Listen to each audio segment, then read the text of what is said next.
Welcome back, my friends. So as you can see, it's definitely growing out longer, which obviously we expect to a point with the passing of time. But the interesting thing for me between the 3-month point when I filmed my 3-month video and now is that very soon after I filmed that, I would say within about 2 weeks. So it was really about at the 3-month, I think 2-week point, between 2 week and 3 weeks after the 3-month point.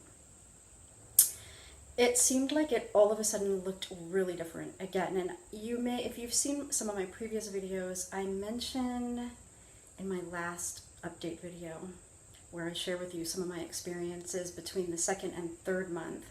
I experienced a similar thing probably about the 2-month and 2 week to 2-month and 3 week point, where within a few days it just changed suddenly, and I felt like there was just suddenly more white coming through visible. And a similar thing took place in this month's part of the transition as well. It seemed like it was looking the way that it had after it had shifted at that 2-month and 2 or 3 week point. And then all of a sudden at the 3-month and 2 or 3 week point, all of a sudden I felt like I was just seeing so much more white. And a lot of times I have my hair, let's see, like a little bit more back because I don't have it just fluffed out and down all the time. So I'm sure you can kind of see that, especially when it's back off my face. Like the part that's hanging down is back, or because I'll have it in a bun or whatever. It really radically changed how I felt I saw myself in the mirror. And I have to admit, it hasn't been that easy since that point took place. Because what I became present to, that I hadn't really realized up until then, was that I had been seeing the emerging silvery whites, grays, whatever you want to call them. And then I'd have this brown on top. And now it's kind of fluffed out, so it sort of looks like it has this brown coming in on top again. But my hair isn't normally this fluffy, so I'm like, let me see. So I started really kind of seeing myself in a really different way. And it just changed. I guess what happened was that it just got long enough to where it just tipped back enough to where the brown kind of disappeared out of view more of the time. Now again here, if I'm puffing it up, you can kind of see a little bit more. Of course, I made it look like a mess. But, yeah. So anyway, it's actually, I don't know why I should have been surprised, because I've seen a lot of transition pictures. And especially with women who've been awesome enough to show, they'll have all kinds of shots, like maybe before they started, at the very, like maybe 1-month point, 2-month point, and then they'll kind of skip a few months at a time. It has looked to me pretty much consistently that once they get to about the 3-month point, or a little bit after the 3-month point, until, I don't know, somewhere about there to there, sometimes there, they don't always look very good. They do tend to look older than they did with just dyed hair, and definitely than they do with it fully transitioned and grown out. And in spite of the fact that I've seen this over and over and over again and thought that I had prepared myself well for it, it was another thing coming to terms with that whenever I would walk into the bathroom and just kind of turn and glimpse at myself. And so while in a couple of my previous videos I've mentioned where I did have a couple days where I was in an off space and I had kind of thought maybe I really just didn't like this color and that maybe this was a bad idea, that I also realized that each of the times that I felt like that, like one time I really was just in an off mood. I didn't even really know why. I just was sort of grumpy that day. And I just felt like I just looked terrible. But then once the mood passed, I was fine. I thought the color, the emerging color, looked pretty again. And the next time it happened, I hadn't slept much the night before, and I was just really tired. And I don't know about you, but when I'm really tired, I tend to just not be in my most chipper space. It doesn't necessarily mean I'm in a grumpy space, but I just don't feel my best, so I'm just kind of like, and I didn't really like it that day either. And overall, I thought, well, it's just a couple days here or there. It's really about my mood more than really any change in perspective that I really genuinely have about the way that this looks.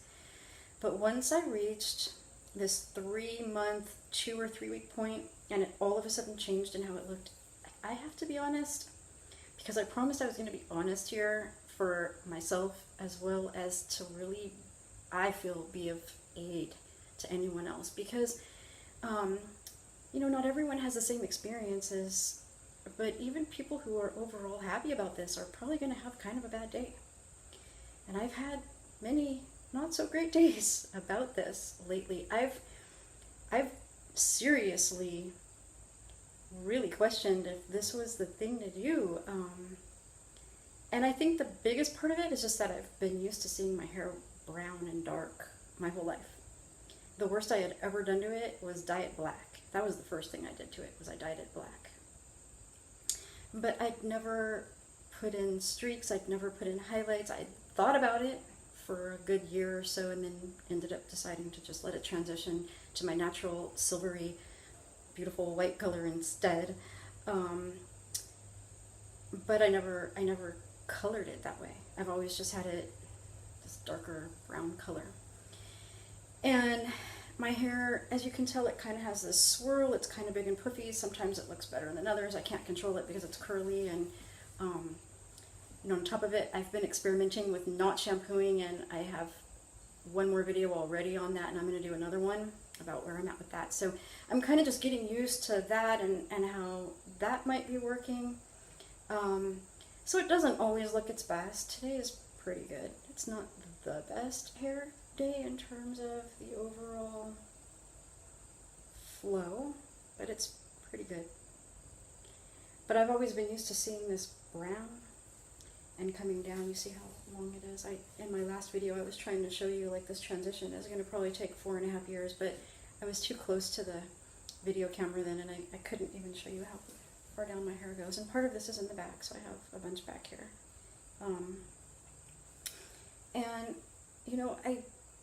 Today it looks better than it has to me. Today I think, oh, this is actually pretty cool. So today I'm in a better, after I got myself ready, I thought, oh, well, actually this is pretty good. This isn't so bad. But the way that I normally just have my hair tossed up for my regular, I'm working at home, I work from home primarily, and so I don't have to look all fabulous when I go out. And I'm normally okay with just how I kind of look if I pass myself in the mirror, but lately I just in general haven't been. And I've had a lot of second guesses, questionings about this. Is this really what I should be doing? But then, and I'm sharing this because if you go through this, you're gonna, you'll have your own ways of dealing with this or questioning it. And one tactic might be just to break out the dye bottle really fast before any real thought is given to it and throw it back on. But I didn't want to be that hasty because, number one, I did spend a lot of time thinking about this, like a lot, and looked at a lot of pictures a lot of times before coming to this choice. And I didn't want to throw it away so hastily and then regret it. But I haven't been certain that this is really the right thing to do, although today this looks better to me. This looks better.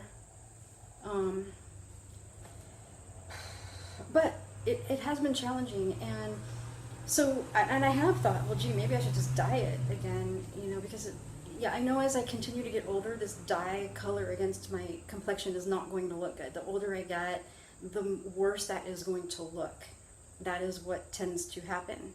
And the prettier the natural color would tend to look. So I kind of think starting a little younger is probably beneficial in many ways.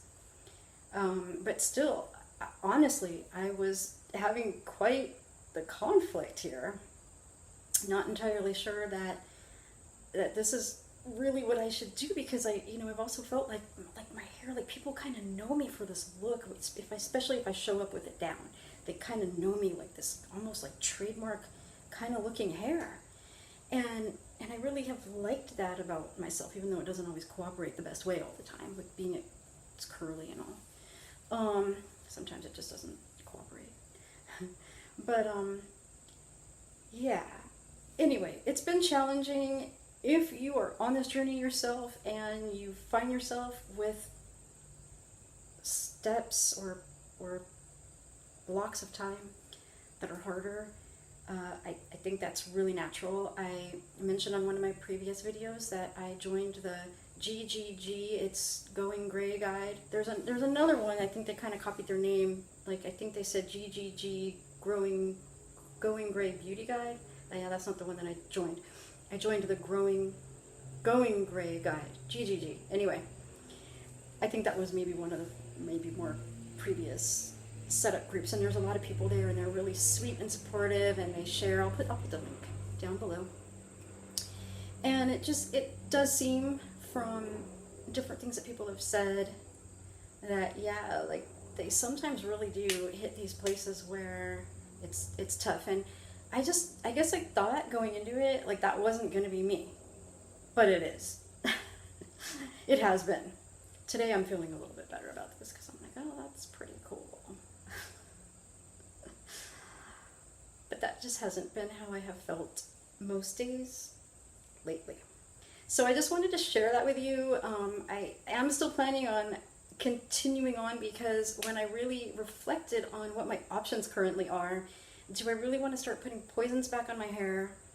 No, because that, even though I wasn't worried about that for so many years that I did it, I all of a sudden started to become concerned. And that concern began to grow more strongly over probably the last couple of years. And I was already dying less and less and less frequently and letting it just grow out a little bit longer, because I just was really getting a little bit unnerved, truthfully, about all the chemicals that are in there and what that might really be doing to our bodies that we don't even really know. I mean, it's one thing if you put it on and you have an immediate allergic reaction and you're going to realize, okay, I'm allergic to this. But what if you don't? There's still a lot of chemicals in there. There's ammonia. I mean, you clean your floor with that and you wear gloves. You don't stick your hand in it, but then we're putting it on our hair, and there's mercury and formaldehyde. They embalm people with that, and they use it for God only knows what. There's so many things, I guess, they use formaldehyde for, and it's poison. I've heard there's like thousands of chemicals in hair dye. And not only are we putting it directly on our skin, which is our biggest eliminating organ, but it also absorbs. And so if you get some kind of a toxic thing on your skin, it's going to absorb, and your organs have to deal with that. Your liver is your primary filter, but your kidneys too, and probably everything gets affected. And I had come across some information that different women were saying that they were having different problems that they didn't even suspect was related to hair dye, but once they decided just separately, completely separate point of view about why they decided to stop dyeing, they just wanted to let it grow out and just embrace the reality of their current hair color instead of fighting it. All of a sudden, these issues that they had been having in somewhat recent years that they had absolutely no thought could possibly be related to hair dye, all of a sudden went away. Really got me thinking, what about different cancers that people might get? Or, if they have like a kidney problem or a liver problem, or, and I know it could be a lot of different things. There's a lot of different things in our world. There's other chemicals we could be using that we haven't been maybe protecting ourselves well from. I don't really know, but when we dye our hair, we're letting that sit on our skin for 20 minutes, 30 minutes, maybe longer.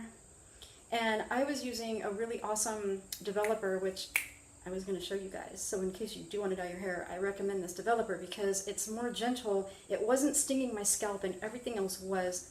And you leave it on your hair less time, like 15 minutes. And it covers the gray. So if you are gonna dye, I need to I want to show you that. So if you're gonna do it, like, use this other stuff, it's better. And I learned about it from a professional hair dye expert who was always trying to find products that were the least chemicaled out versus other things that were harsher. So yeah, I need to share that with you. I got a little distracted there. I'm not sure where I was going, and then I kind of took a side route. But anyway, I'm at this point still staying the course. It has been a little bit more tricky, but I wanted to be really upfront about that because I feel like it's really authentically the only way really to help someone else who's maybe in the same boat. I don't necessarily think every person will go through that struggle.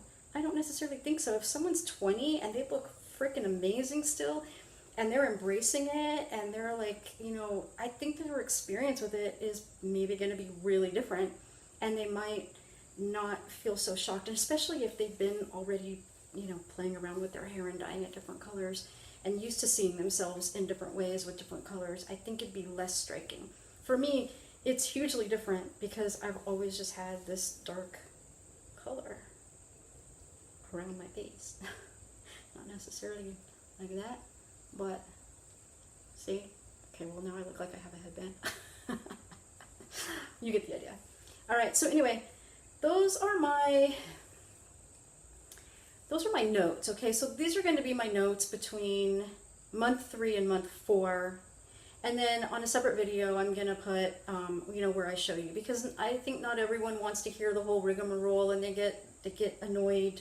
They kind of want to just get to the point they want to get to, but other people do like more information. And I know that I have been someone who likes more information, but sometimes I do kind of want to just see what the main thing is that I went to a video for. So I'm going to put that on a separate thing, and I'm also going to show you a really cool headband that a friend of mine gave me that really works for me, because I had a different headband before and it really looked bad on me, which made me think that all headbands would just look bad on me. And had she not gifted me this headband, I would probably have never known that there are styles that actually look good on me. And so I wanted to show you that.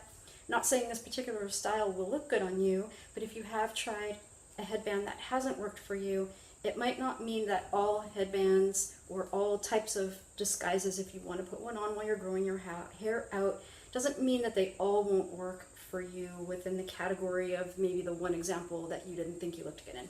So I'm going to show you that on another video, so stay tuned, and if you haven't subscribed and you want to make sure you get notified, subscribe and hit the bell, and I'll be back. Thanks for joining me here, my friends. I do appreciate it. And if you have any videos of your own transition, let me know in the comments below, and I will check those out when I have time. At this point, I don't have too many videos up, so I do get around to checking the comments, not always in a super timely manner, but I do get to them, and I enjoy reading them. So thank you for them. Thank you for taking the time to put them there.